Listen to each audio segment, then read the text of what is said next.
Bonjour à toi cher spectateur, Black Christmas de Sofia Takal. Disons que ça avait l'air intéressant en tant que remake du long métrage de Bob Clark, mais ça semblait compliqué aujourd'hui, avec le contexte actuel, avec les films d'épouvante actuels, de faire un remake du premier slasher de l'histoire du cinéma d'épouvante. Enfin du premier slasher officiel, parce qu'il y en a eu d'autres avant, mais visiblement ça serait trop obscur, donc Black Christmas est donc le premier slasher de l'histoire du cinéma.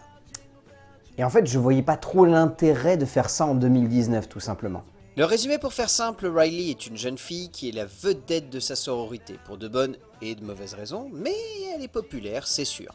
Le jour de Noël, elle commence à se rendre compte que de nombreuses filles ont disparu sur le campus, et encore ce n'est que le début des festivités. Et après avoir vu le film, je comprends pourquoi ça avait pas trop d'intérêt en 2019 de faire ça. C'est-à-dire que on est devant un film qui a envie d'être moderne, dans sa démarche, dans son contexte, dans sa manière d'aborder les personnages, de recontextualiser le récit, de replacer l'entièreté, on va dire, des protagonistes et le pourquoi du comment ce serial killer agit ainsi. Sauf que j'ai rarement vu autant de maladresse plomber une idée de base qui pouvait être intéressante et donner lieu à un long métrage qui limite peut sonner, et je suis désolé du terme et je sais que ça va en énerver certains, comme un peu féminazi.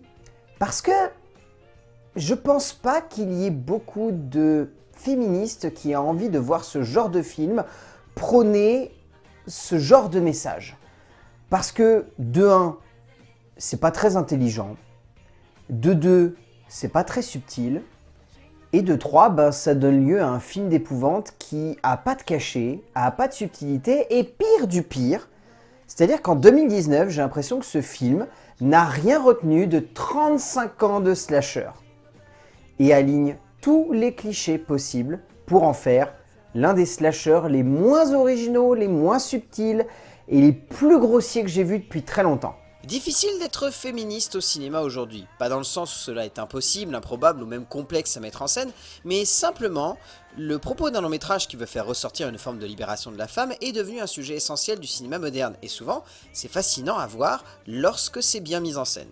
Mais beaucoup de cinéastes se perdent un peu dans une complaisance d'un propos pas toujours intéressant ou même subtil, et c'est un peu le cas de Sofia Takal, qui ici se perd complètement en proposant un remake pas du tout subtil du premier slasher de l'histoire du cinéma, pour un moment de 7ème art purement et simplement classique, mais gangréné par une forme et un propos pas du tout intéressant, grossier, martelé à la truelle, et rarement aussi juste que les personnages semblent le croire, à moins que ce soit la cinéaste d'ailleurs. Alors en termes d'écriture, donc basé sur le long métrage de Bob Clark, datant de 1974, il est écrit par April Wolf et Sofia Takal. Alors, je savais pas que Sofia Takal en était à sa deuxième réal, et honnêtement, heureusement qu'on l'a rappelé, parce que sinon je lui aurais pardonné beaucoup de choses. Néanmoins, il faut se remettre dans le contexte que c'est son deuxième film, donc qu'il y a un travail qui a été effectué derrière sur le cinéma d'épouvante et de genre, et que ici, elle est à la fois la co-scénariste, mais également celle qui met en avant un message extrêmement fort, celui de montrer un monde où les femmes sont, on va dire en un sens, traquées et tuées par des hommes extrêmement machos et vieux jeux qui ont envie absolument de ramener la femme à ce qu'ils estiment être la bonne place, c'est-à-dire derrière elle.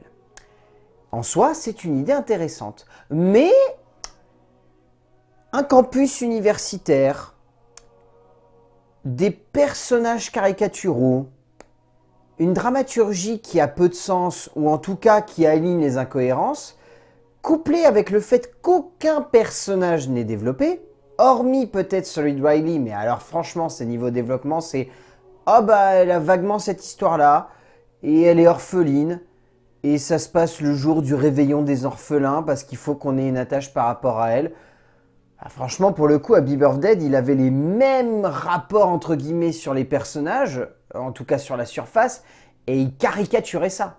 Sauf que là, ça n'est pas une caricature. Wolf et Takal amènent ça de manière très premier degré. Et honnêtement, j'arrive pas à comprendre comment on peut valider ce genre de scénar et se dire « Non mais c'est cohérent ». D'autant plus que, mine de rien, vous prenez la séquence d'ouverture, vous la remettez dans le contexte du film, elle n'a aucun sens. Elle a aucune logique, on comprend pas d'où elle sort, elle met rien en place et au contraire, elle pose plus de questions et je veux dire, il y a plein de trucs, enfin vous pouvez vous taper des barres à essayer d'aligner tous les trucs qui vont pas. Honnêtement, je trouve qu'en termes d'écriture, c'est l'un des scénars les moins intelligents et les moins subtils que j'ai vu depuis très longtemps. Et quand je dis moins subtil, c'est-à-dire que le message est carrément amené à la truelle. Takal et Wolf ne copient pas du tout la forme du scénario de Clark. On sent qu'elles ont vraiment envie de proposer une lecture moderne, tout en restant ancrées dans le genre du slasher, avec une pointe donc de féminité. Mais cette modernité est donc à double tranchant, comme vous avez pu le comprendre. Les deux auteurs tombent dans toutes les facilités. Un machisme grossier et pas du tout actuel, un féminisme rabâché à la truelle, et franchement, je préfère 1000 fois le féminisme de Siama au cœur d'un film de genre, que de voir cette version ridicule et extrême d'un cinéma qui se voudrait engagé et profondément revendicateur, mais qui pour le coup, avec ce scénario, n'est pas bon du tout. En termes de mise en scène, il n'y a pas vraiment de style, c'est ça qui est un peu compliqué, c'est que Sofia Takal, ça se voit qu'elle a voulu mettre en scène son long métrage de manière assez simple. Et je pense qu'honnêtement, ce qui aurait mieux marché, ça aurait été d'en faire un vrai huis clos. Et le fait est que ça se passe sur un campus, et qu'un campus, ça peut sonner comme très large parce que ça représente quasiment une toute petite ville au sein d'une autre grande ville. Et on a trop cette impression en fait qu'il y a plein de portes de sortie. Et qu'à chaque fois, les personnages vont jamais dans ces directions-là. Et en termes de mise en scène, c'est problématique parce que si tu fais en sorte de laisser plein d'ouvertures, bah, comme le disait Karim Debache, ça équivaut à littéralement vouloir créer une tension et à ouvrir les Velux, les fenêtres et les portes et à faire en sorte que le spectateur se sente complètement libre comme l'air. C'est ici exactement ce qui se passe, il n'y a pas de tension, il n'y a pas de créativité en termes de peur. C'est vraiment un film qui aligne tout ce qu'il y a de plus simple en termes de construction de l'épouvante. C'est-à-dire on a des jumpscares, on a des raccords dans l'axe très rapides, on a des jeux avec ce qui se passe dans le cadre et en fait on sait à l'avance ce qui va se passer. Enfin, il y a un moment où en gros un personnage cherche une guirlande et la branche et en fait ça marche pas, ça reprend 3 fois et honnêtement à ce moment-là j'étais en train de me dire ah, attends, c'est de la caricature ou c'est premier degré? Parce que ça se voit que le mec va surgir de cet endroit-là et ils essayent de nous faire croire que oh non, il va y avoir une mise en tension. Enfin, le seul plan qui est intelligent, il y a un personnage qui s'appelle Franny qui à un moment va être assassiné. Je vous laisserai découvrir comment c'est si vous allez voir le film. Mais cette séquence-là, c'est la seule séquence que j'ai trouvée réellement intelligente en termes de mise en scène parce que c'est un plan séquence. Et du coup, c'est vraiment fort. Le reste, que chi. Difficile de voir de bons points dans cette mise en scène extrêmement générique et classique de laquelle il ne se dégage que quelques plans vraiment amenés et trouvés par la cinéaste néo-zélandaise. Mais alors là, c'est difficile de voir quelque chose de vraiment original dans cette mise en scène convenue. On aurait pu y voir une certaine forme d'ironie ou un jeu avec le genre qui aurait pu permettre une satire ou une caricature bâtarde mais assez intéressante de ce style de film. Mais non, malheureusement pour nous, dès la première séquence, cela sonne comme trop premier degré et on ne rentre alors pas du tout dans ce délire qui n'est absolument pas intéressant ou simplement juste en termes de cinéma. En termes de casting, c'est compliqué parce qu'honnêtement, je trouve pas que la plupart des interprètes soient bonnes. Je veux dire, il y a Cary Elwes, mais Cary Elwes, moi j'ai une énorme sympathie pour lui depuis Sacré Robin des Bois, parce que je trouve que c'est un acteur qui a un potentiel comique assez fou, et le premier saut dedans, il avait vraiment un joli rôle. Donc c'est un acteur pour qui j'ai beaucoup de sympathie, mais ici, je dois bien avouer qu'il n'est pas extraordinaire. Hailey Shea Shannon, Lily Donog, Brittany O'Grady, Caleb Aberdout, Simon Mead, Madeleine Adams, enfin tous ces acteurs-là, en fait, ils sont vraiment sous régime et ça se voit très clairement que Sofia Takal ne savait pas comment les diriger. Parce que mine de rien, il faut vous dire qu'elle a quand même pris Imogen Poots dans le rôle titre et Imogen Poots, si tu la diriges mal, ça donne des trucs un peu chelous, hein, des fois. Imogen Poots est une bonne actrice, pour laquelle j'ai énormément de sympathie.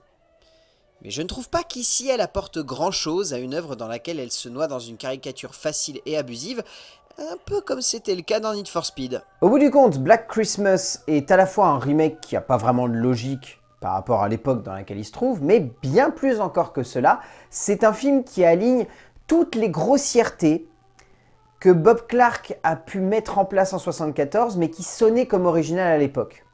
C'est-à-dire qu'en gros, c'est un film qui a 35 ans de retard, et qui n'a pas d'intérêt en fait 35 ans après parce que finalement il met en place des choses qui ne sont pas très intéressantes. Je veux dire, même le propos féministe du film se transforme en propos féminazi parce qu'il ne devient pas à la hauteur de ce que le slasher aurait pu donner lieu aujourd'hui. Enfin, je veux dire, vous avez des mecs comme David Robert Mitchell qui font en sorte de faire évoluer le slasher, et vous avez des personnes comme Sofia Takal qui le régressent et qui lui donnent des propos inintéressants. Donc Black Christmas de Sofia Takal, ça n'a pas vraiment d'intérêt. Et franchement, dans le genre, je pense qu'il y a des films d'épouvante qui ont plus d'intérêt en ce moment en salle, même ceux qui ne sont pas extra. À côté de celui-là, ça sonne comme plutôt pas mal. A plus!